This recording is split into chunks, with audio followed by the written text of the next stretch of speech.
Evening again, folks. Old Buster coming to you. Oh, I believe we kind of got shut off there a bit on the last story about them old Fernie old boys. But like I say, I always tell you all to have a blessed day when I sign off, and I dearly do mean that. Good Lord's good to us. We all have blessings. Well, we got another old story about the triplets. The title of this story is Them There Hills. It's going to take a bit to read it, but we'll get her done. Festus, Fergus, and Furl Funnyhole.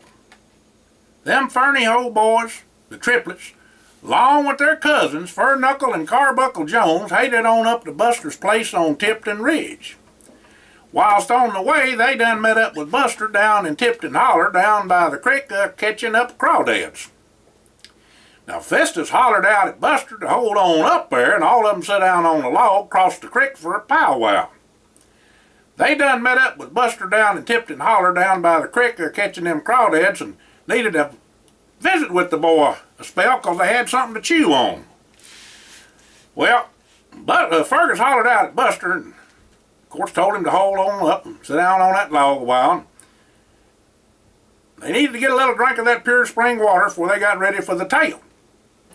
Well, Festus told Buster that they wanted Buster to show Jesse this here doodad they done found up in the hills off of the old Cherokee Trail. Now, Furknuckle was about to be bit by a copperhead snake, and Carbuncle grabbed a hold of him and pulled him away before he got bit. Well, that sort of riled Furknuckle, and he went to whack at their old copperhead with a stick, but he went in under a rock. Whoo-wee, don't you know that ain't something? Who's going to chase a copperhead under a rock? Well, Furknuckle would. When Furknuckle swung the stick at that there snake, he knocked the rock loose. Well, to make a long story short, Furknuckle pried that there rock out and killed the copperhead for short. There was an opening of sorts, and he called for Festus. Always something them boys is into, I'm telling you. Well, Fergus and Furl come on over, and they had a gander at it all. They all said what the heck and decided to dig in the hole a mite, and they come up with all sorts of things and doodads and whatnot. They come up with porcupine quills and beads they never seen the like of, burnt pieces of old fires, some bones, little uns and big uns, old papers, and this here doodad. Well, Furknuckle handed it over to Buster and asked him if he wouldn't show it to Jesse and see if he could figure out if it's worth a nickel or not. Buster said it was sure enough unusual like, and he would get it on over to Jesse's place after he done ate a bite. He would let him know just what all it was and if it was worth anything, and they could do what they wanted to after that. Well, they thanked Buster and said they was a-looking forwards to hearing from him soon, and they was going to go on back and dig up some more tomorrow. If they found anything, they'd come and tell Buster. Well, after Buster done had him a bite of dinner, he lit out for Jesse's place. Whilst he was on his way, he seed Hired a-toting a tow sack. Well, what you got there, Hired? Buster exclaimed. Well, I got me some ground rattlers and a diamondback and 2 little timber rattlers. What in the world you going to do with them? Said Buster. Well, when a feller come over to the schoolhouse, he said he knowed a feller up at the university that wanted them for some kind of experiment. Said he'd pay 6 bits of snake if anybody could catch up with some for him. Said he'd pay $5 for a diamondback and $2 for timber rattlers.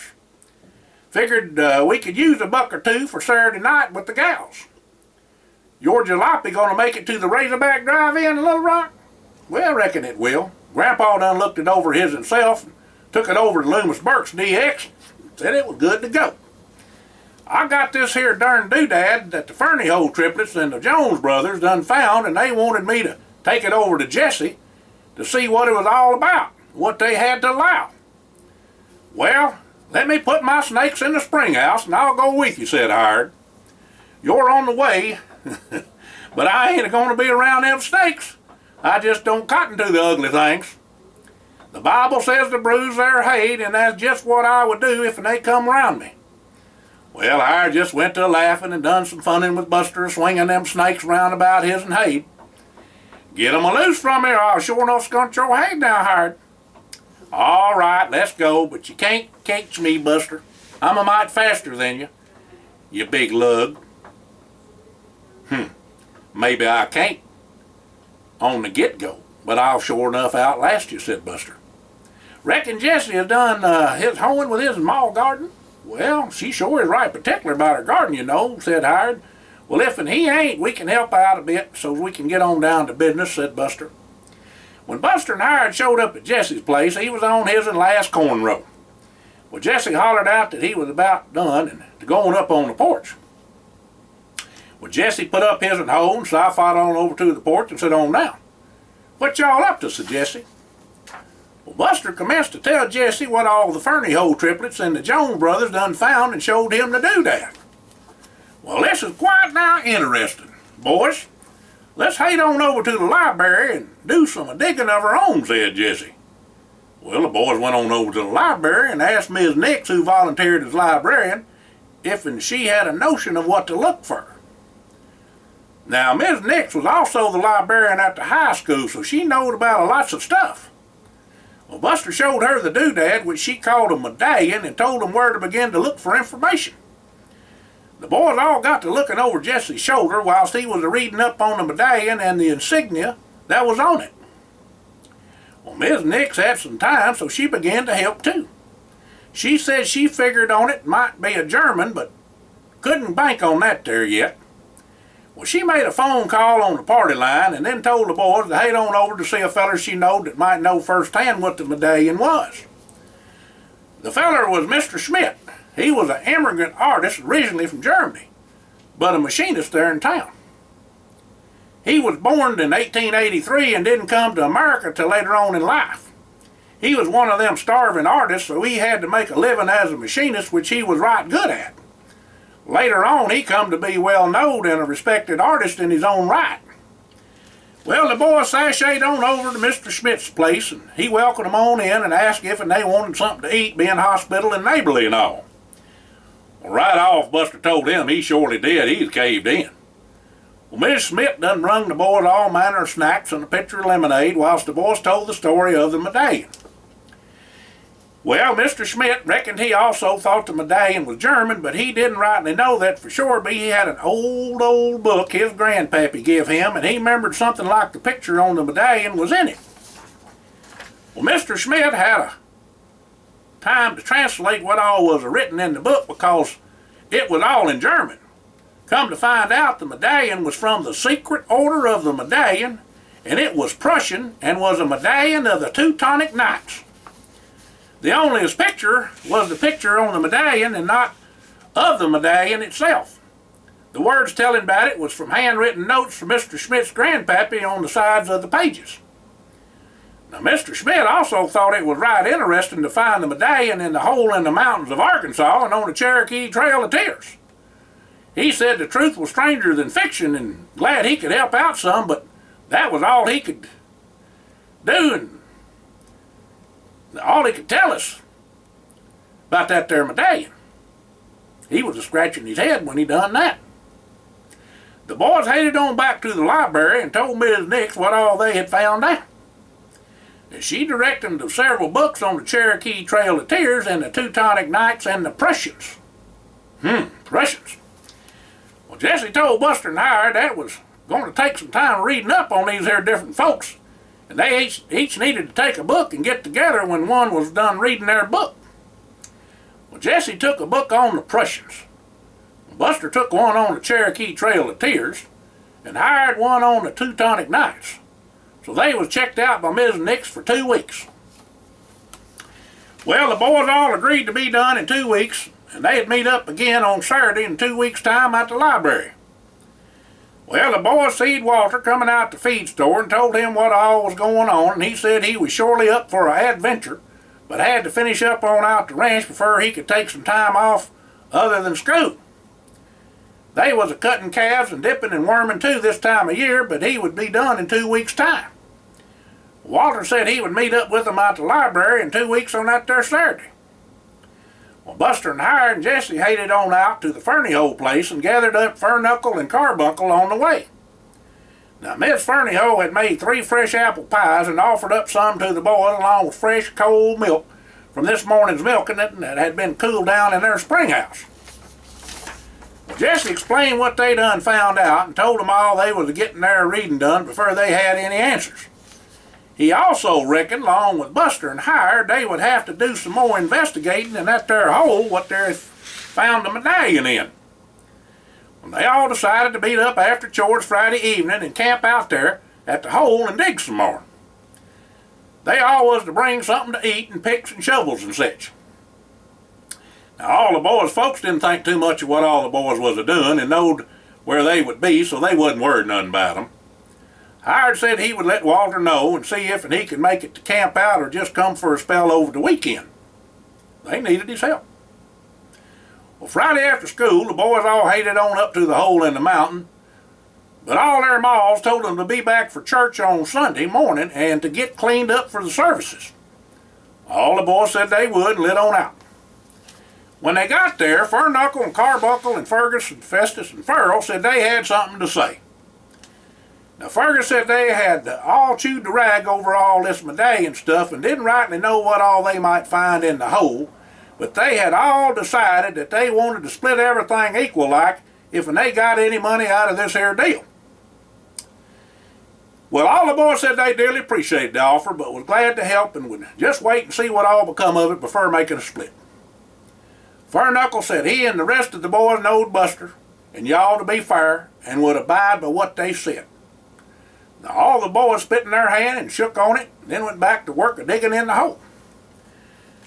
There was easy enough digging, except in this one big rock that was making it hard to get on back in the hole. Well, Buster asked Walter if and when he come back up there tomorrow, would he bring his and team of mules that would pull that big rock out the way. They would keep on digging around it to make it a little bit easier to move till he got back. Well, that evening, after Walter left on out, Buster told them all he done found out about the Cherokee Trail of Tears. They sure enough moved the Cherokees through Arkansas there, and with stories of silver and other treasure hid out along the way in these here hills, but nobody's ever found it. There was some said to be found down Georgia way, though. Now Buster commenced to telling and reading some about what all he found out of them books out there at the library. Well, now, said Carbuncle, that sure enough is quite a load to get your mind round. Take a body nigh on a month to cipher on it. Boys, y'all all know there's stories about the Cherokee treasure buried in these here parts. Just might be true, you know. Y'all done found this here medallion. Ain't no telling what's back in that there hole. Only time will tell, said Jesse. Only time will tell. Well, Walter come on back up with his team of mules about mid-morning after his and chores was done. All the boys had cleared out real good around that there big old rock, so she was about ready to rope. Walter put Honda, which is a breakaway, on a rope where the mules was going to pull from. If that rock got out of hand, the rope would break away and not roll over the team because they would be getting out the way. The big old rock was a doozy for sure. The mules pulled down to their haunches, but they got her done, I tell you. That rock rolled out about 12 foot from the entrance to the hole so the boys could get back on in there for a good piece. And a gander. The boys went to digging and clearing out the entrance, but come to a spot where the hole was to begin to slope down. It was sure enough dark in that hole, so the boys decided to get some lanterns and rope and come back after church the next morning. There was water and graves near about, so the boys were going to bring back a saddle horse, plow horse, and a mule. That night, Thar done read up on the Teutonic Knights and figured he would tell the rest of the boys all about them fellers. This is what he found out about them. And he began to tell them what all was in the book. "Woo-wee," exclaimed Festus. "That there is sure enough a lot for a feller to swaller, I tell you. This is sure getting us more than we bargained for, ain't it, boys?" Whilst looking at Fergus, Carbuncle, and Furknuckle. They all nodded their heads, and all of them began to telling Buster, Jesse, and Howard if it weren't for them, they just might figure on leaving all this alone. Well, Buster said, "Now, boys, we has done been in a mess and a pickle before and can surely get out of this one. We is all together, and we know some folks that and kin that could help us out if it need be. Y'all just stay stout and we will come out of this all right." Since we is in it, we has just got to see it to the end. Well, Carbuncle and Furnuckle spoke up and said not to ask them to do no reading. School is bad enough. All the rest of the boys belly laughed at that, I tell you. Well, after church, the boys decided to rest up a bit and not to go back to the hold till that evening, but wait till Friday and be better prepared. Jesse said they'd have to go back to the library and give all their books back that they was lent by Ms. Nix. By Friday, he would have his reading done about them Prussians, and Ms. Nix might have some more information about the medallion. They all agreed and said they plumb near forgot that tomorrow was Mother's Day and they needed to pick some flowers for their maws. We'll do just that, said Buster. I know where some buttercups and wild roses are, and my ma and grandma dearly love them hydrangeas. Miss Margie down by Miller Creek has some she'd let us have. I'm going to get some honeysuckle too, said Festus. When Ma is done smelling up, I'll suck the sweetness right out of them flowers, just like a honeybee. They is a-growing on the fence row over by Iron Barn. Well, Buster hollered he was going to put on the feed bag. Tomorrow will be a feast. Well, all the boys had a whale of a Sunday, and all the maws was a-beaming with the flowers the boys brung them. Seemed like all the boys' folks wanted to hear the latest on their escapades. So all the folks got together after church and decided they'd have coffee and pie on the back porch of Hired's house, as well as the leftovers from their dinner. Now that was a feast fitting for a king, Buster bellered. Dinner was special, but supper was all manner of good eating. Big Jim, Hired's pa, started off the conversation about what the boys was a-doing. Dubs, Walter's pa, said he went to looking for his and tame of mules, and Walter's sister, Mary Gale, said Walter done took 'em. Well, Buster's grandpa Gus wondered where all his and shovels and picks was too while he's looking for Buster. Well, Mr. McBrayer said he done heard from Mr. Hiram Nix over at the tire shop whilst getting the flat fixed that Ms. Nix was helping the boys figure out all about some medallion that the Fernie Hole triplets and Jones brothers done dug up. She said she sent 'em on over to talk to Mr. Smith since he come from Germany. She'd called some folks at the university and a friend at the Library of Congress in Washington, D.C. after talking to Pete. That's Pete Schmidt, that is. By the way, Clara, that's Buster's grandma, Miss Smith said the boy of yourn surely had an appetite. She sent him home a-packing some schnitzels for all of y'all and wondered if y'all liked them since she didn't hear from you. Well, everybody turned and looked at Buster, and just Buster bowed his and ate as sheepish looking and fessed up he done ate 'em all. You will call over to Miss Schmidt tomorrow and tell her what you done, Buster, said Gus. That's Buster's grandpa. Yes, sir, Buster said. Well, Clara spoke up and she said, looking at all the other women in that group, that any one of them could testify to Buster's holler leg. Everybody laughed at that statement for sure. And Buster spoke up and said he was sorry, but he done got hungry, and them schnitzels sure made his in mouth water. They was really good, too. Well, Big Jim and the families listened to what all the boys had read up on and what they was a-doing there and where. He said to be careful and keep 'em all informed what all was a-happening out there at the hole. We been to the mill with you boys, and it just ain't no telling what you all boys will get into. About that time, Jesse's sisters, Diane and Sandy, and Walter's sisters brung out the coffee and pie and said there was other food on the table and to help theirselves if they wanted some. Now, Ms. Holmes asked the gal to lend a hand of serving since all the folks was going to listen to what all the boys had to say, you know. Well, the next Friday, all the boys met up over to Jesse's house and went into the barn and sit on the hay bales whilst Jesse explained to them about them there Prussians. Well, it's what he got to tell them everything about it. Well, after all that confabbing and whatnot, and they're gabbing about things, the boys sure didn't know about nor cotton to the Fernie Hole twins, the Jones brothers, was plumb hornswoggle. I tell you, Lordy mercy, we ain't never heard of such in our born days, says Festus. Boys, if y'all can't figure out this mumbo-jumbo, we's gonna skedaddle. What all we done got ourselves into, Buster, said Furnuckle. Well, Furnuckle, says Buster, honest Injun, I don't rightly know, but I for one ain't a-quitting on this here puzzle. I can speak for Hired, Walter, and sure enough Jesse that we are in it till the end. I've knowed all you boys since you was knee-high to a grasshopper, and you never knowed none of you, nor none of your people, to run from a fight. But Buster, this here ain't nobody to tussle. We don't know a darn thing about them knights and Prussians and such, and from Adam's off ox. Walter spoke up and said, well, it ain't like them fellers is alive, is it? If and they was, we'd be on 'em like a cuckleburr under old Dan's saddle blanket now, wouldn't we? Well, sure we would, said Carbuncle, with Festus and Fergus nodding their heads in agreement.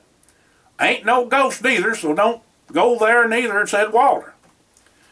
Well, all right. Y'all gonna stick or run, said Howard. We'll stick, but y'all gotta stay with us now, said Fergus.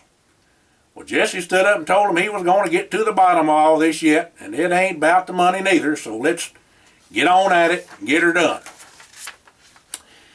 Well, they all went to the library and give back the books to Miss Nix, and she said they done right good of looking up everything. The folks at the university was sending a feller or two down from Fayetteville to talk with them, and the feller she knowed in Washington was going to be a-talking to some folks he knowed too, so expect some visitors. She said y'all going about your digging and such, and that she had spoke to all the maws and paws, and they tweren't none worried a bit, but scared about what they had found. Just be careful in the hole. The boys left on out and gathered up their ropes, lanterns, and other tools with the horses and mule. And after setting up camp and all, the boys got a good night's sleep and was up bright and early. Buster had the Dutch oven over the fire, and Jesse had the coffee pot a-boiling.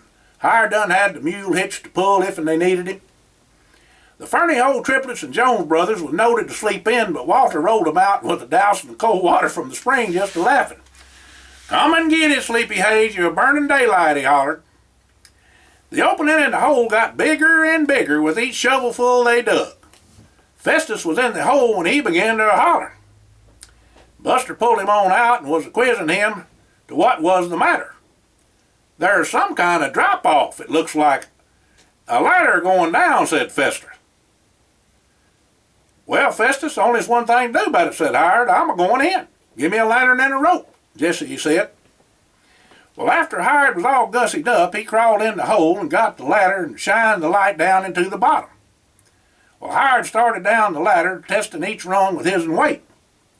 It was rock solid, excuse the pun, and he went on down to the bottom. The lantern showed it was a cave and a big one to boot. Well, Howard left the lantern down in the cave and hightailed it in on back outside. Boys, you got to do some more digging to widen out that entrance in the hole to get everybody through it and equipment and in and out with the treasure. What you mean, said Buster. Boys, there just ain't no telling how much stuff is in that there cave. I declare it's a boatload. Well, the Ferny Hole triplets and Jones brothers began to a-dancing, a-jig, and a-hooping and a-hollering. Now it's going to take a heap of work and time, but we can get it out. Well, Jesse said to hold on for a minute now. We need to think about all this for a spell. First off, if and everybody knows we found treasure, they going to flock to us like skeeters at nightfall. We also got to plan where to put it all. Well, Mr. Lewis over to the bank ought to be talked to with iron paws. Now, if and it's all Howard says it is, we're all agreed to equal share. Is that right? Asked Jesse. All the boys agreed and shook hands again. The other thing is we can't tell nobody excepting our paws and Mr. Lewis. They can decide to talk to the high sheriff or not. Every robber in 4 states will be on us like fleas on a dog's back to take it from us, boys. Well, Festus spoke up and said, we is all crack shots and would wrestle a bobcat. I know that, said Jesse, but if they catch us alone or have a gang, we'll be sunk for sure. Loose lips sink ships, you know. Boys, let's get the opening bigger and get a gander down in there with what all we're dealing with first off. Then we can see about covering up our tracks here at the opening. Well, all of them went right at it, and Buster stopped and told everybody to hold up for a minute. Buster said to Festus, Fergus, Furrow, Furnuckle, and Carbuncle, thank y'all, boys, for trusting in me and the boys and cutting us in. Grandpa says never do business with a man who don't say thank you. Either he thinks you owe him or he owes you. Both sets of brothers come to Buster with smiles and tears and said if it weren't for him, they wouldn't be here nohow. Well, Buster asked who had the medallion. Jesse said he did. Well, I got an idea, he said. I think Hired ought to take the medallion and put it in a safe place. Now just where is that, Buster? Asked Walter. Well, Hired has a way with critters, you know. And he has a tow sack full of rattlers in his spring house. I think Hired ought to put the medallion in with them rattlers, them snakes. Ain't nobody gonna get in there, I tell you. Well, all the boys just hooped over that idea and said, get her done. This evening, let's all of us go to Hired's and then over to my place and spend the night. We can talk to our paws, then get Grandma to fix us some supper, said Buster. Them boys was a whirling dervishes a widening that there opening. When they got her done and everybody clammed down the ladder and seed what all was there, their eyes popped out like they'd been poleaxed.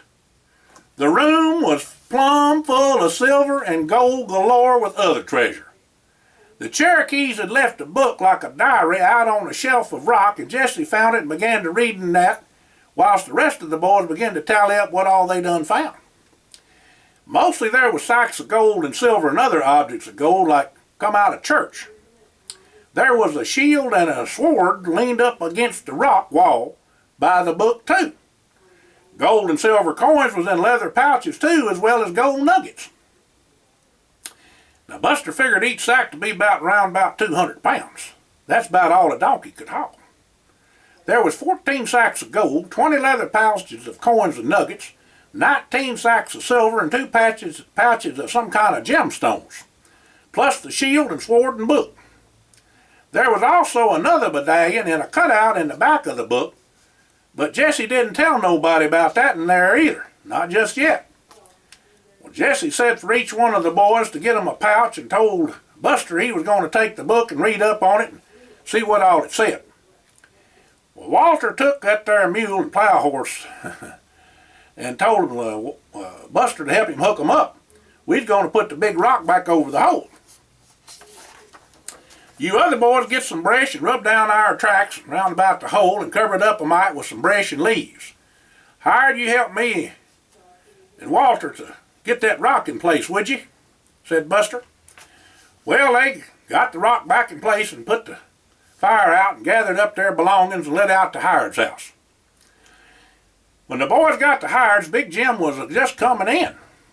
The boys waited on Hired to put the medallion in with the snakes and then went to Big Jim and told him what all they wanted to do this evening and asked him if he wouldn't make the calls to their paws and Mr. Lewis. Big Jim said he would first off, pardon me now, and called Gus, that's Buster's grandpa. He said it was important and all of them would be over in a bit after he called everybody. Now Hired's ma, Miss Shirley, said she would head on out to Buster's and help with supper and all. Well, all the ma's come running to help with getting supper and the big meeting. None of the sisters and the brothers would be going because they had to take care of each of their places, plus this here was secret. Mr. Caleb Ferneyhole just come in from the sawmill when he got the message, and Mr. Silas Jones was doing chores after he come in from the field when he was called. Matilda was Mrs. Jones' name, and Ruth was Mrs. Ferneyhole's name. They all met up, and the women folk had some elderberry wine, and the men folk had old McBrayer whiskey for a snort, whilst the women folk set out supper. Once everything was about ready, the boys brung out their pouches and began to tell their tale. Well, Gus said you done right by calling in and covering up the entrance and hiding the medallion. I'm going to go call Mr. Seth Lewis right now and invite him on over. Mac, Jesse's pa, you know the sheriff real well. What you think about calling him? Said Dubs. Sure thing. I knowed Bud since we was in diapers. We ought to call him in on this. Dubs said that was a good idea. In about 15 minutes, the sheriff and Mr. Lewis rolled up in Mr. Lewis's car. The sheriff didn't want nobody to see his and sheriff car and wonder what all was going on. Smart feller, said Big Jim. Well, all the folks sat down to supper and began to conversing about the treasure and what all was there and how much it might be worth. Well, first off, we need to get a wagon and team up there and some deputies to guard the treasure, getting it out and getting it to the bank. Next off, we need to see about the legal end of it all, and then see about this medallion business with all the fanfare around it. Cherokees, Prussians, and Brothers of the Sword is quite a mouthful. Might even be something federal involved, said the sheriff. The sheriff said he was going to talk to Ms. Nix and Mr. Schmidt and the folks they talked to and make some calls to the federal boys and get their opinion of what to do. Then he'd get back to them about what all he found out. In the meantime, he was going to set up getting out the treasure and getting it to the bank, and wanted all the boys and their paws there too. They all agreed, just let them know when. Well, Mr. Lewis said he and the sheriff would take their pouches and put them in the bank and account under all the boys' names. All the paws agreed to that, and before Mr. Lewis left on out, he give each boy 5 double eagles. No matter what he said, you got to be paid for your work, and left a laughing. The boys didn't rightly know what to think, but like good sons ought to do, they handed over their 5 double eagles to their paws. Seeing as how money was scarce like, their families needed it. Each one of their paws give one of the double eagles back to their boy and smiled and shook their hand like a man. Services was the next day, and church was inspiring for the boys. They all met up after services and made up to go to Leake's drugstore for some ice cream. Whilst a-talking, Buster allowed that they needed to do what the Bible said and give 10% to the church for tithes. They said they agreed and said they would talk to their maws about it when the time come. On the way home that evening, Festus, Fergus, and Furrow was met out on the road to their house by 2 fellers. They said they wanted them to talk to them about the medallion. Fergus asked them who they was, and they said they was here to find out where it was and look at it. Festus up and says they don't know nothing about no medallion, and him and Furrow turned to walk away. Well, both of them growed men would be a handful for Buster, and they jumped on all 3 of them boys to begin to whaling their tar out of them and telling them to tell them about that there medallion.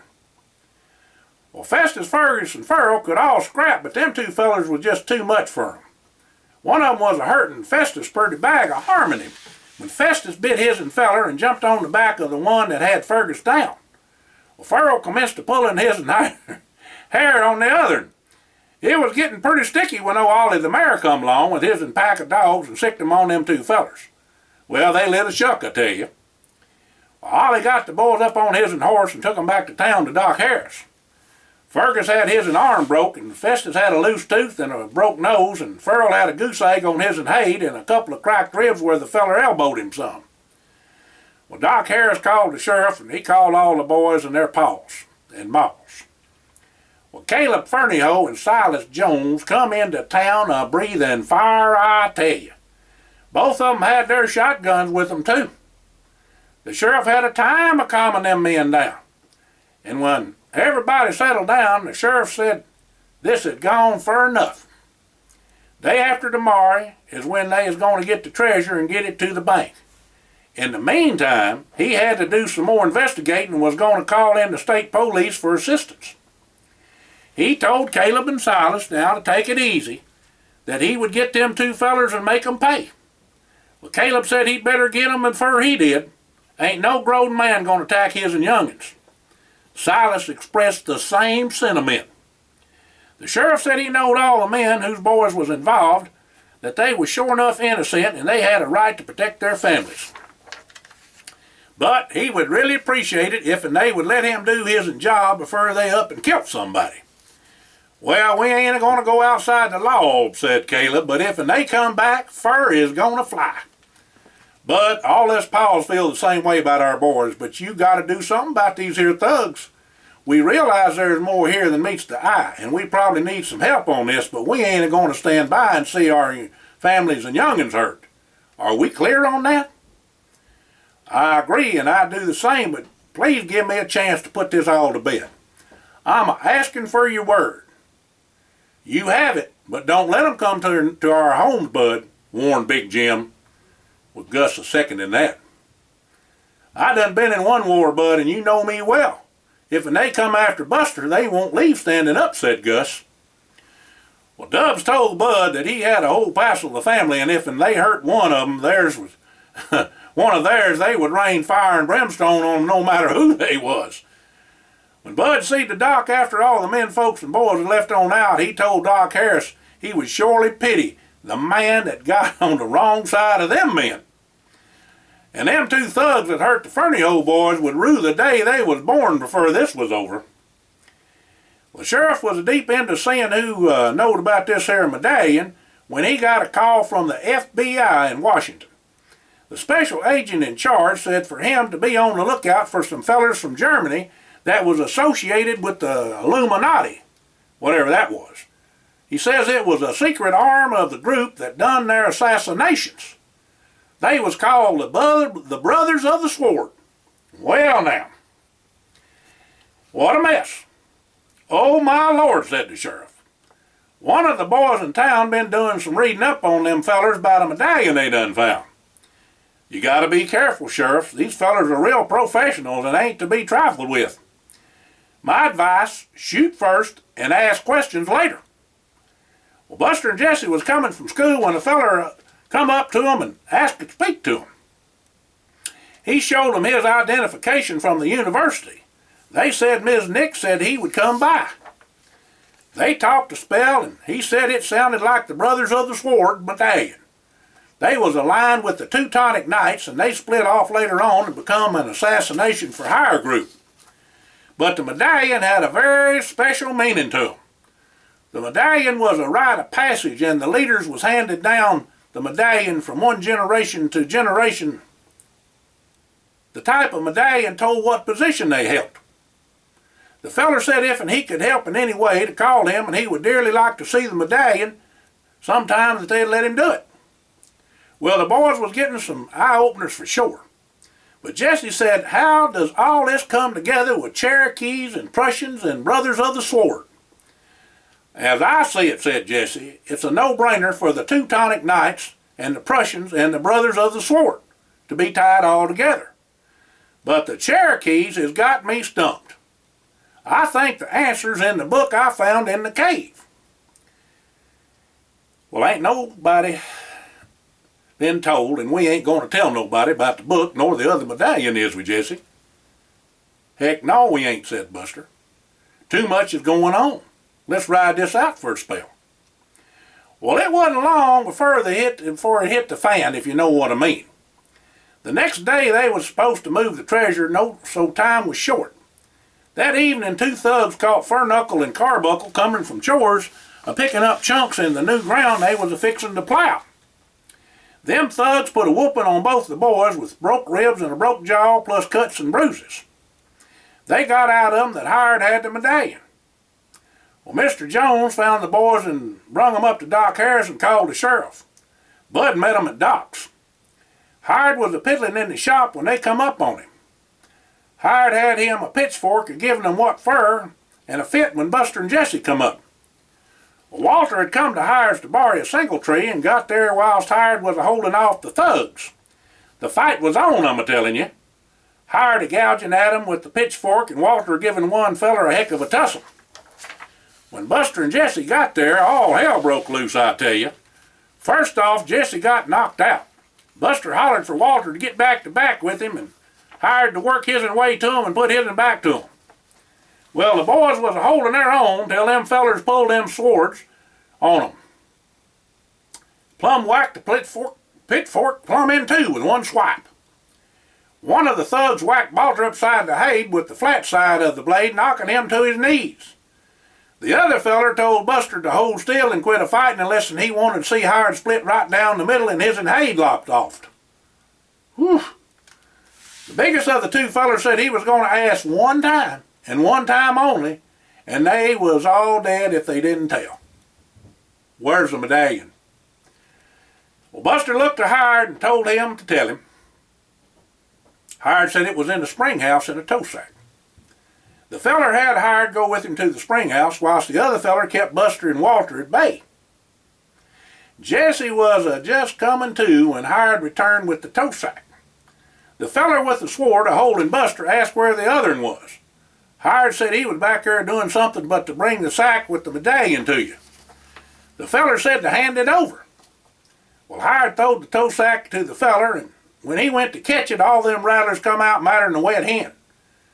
They ate that man up, I tell you, bit him all over. He didn't last 30 seconds. He was deader than a doornail. What happened to the first one, asked Walter. Well, the snakes was kind of sluggish being in the cool of the spring house, but when that feller stuck his hand in the sack, every one of them bit him. They didn't make a sound till he put his hand in there. He didn't last long as this feller, and not a peep one out of him. Well, we better call the sheriff, said Jesse. Well, I'd run up to the house and had his and Ma call Bud.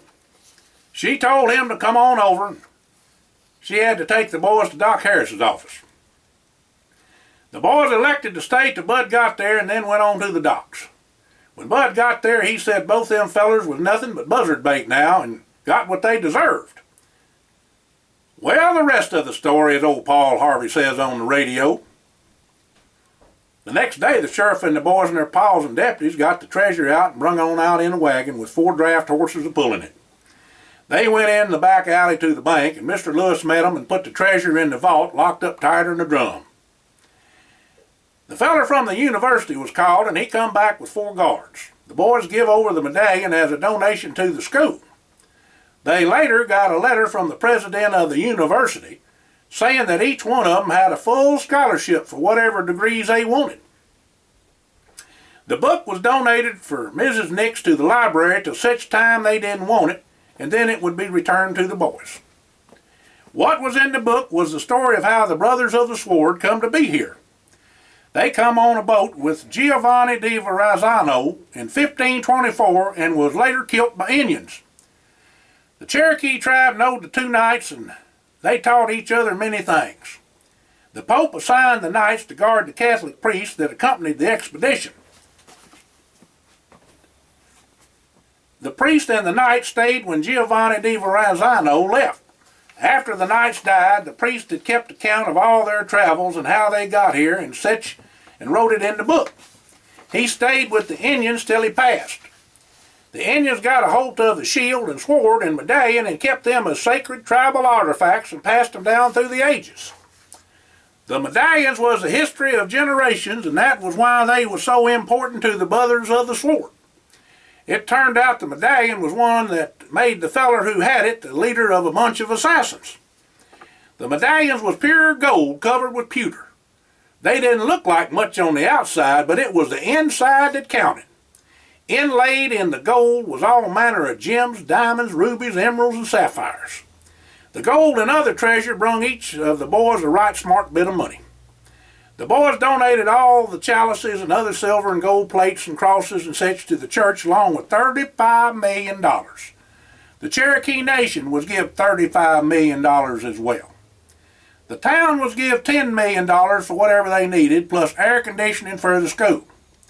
That left each of the boys around $31 million and change.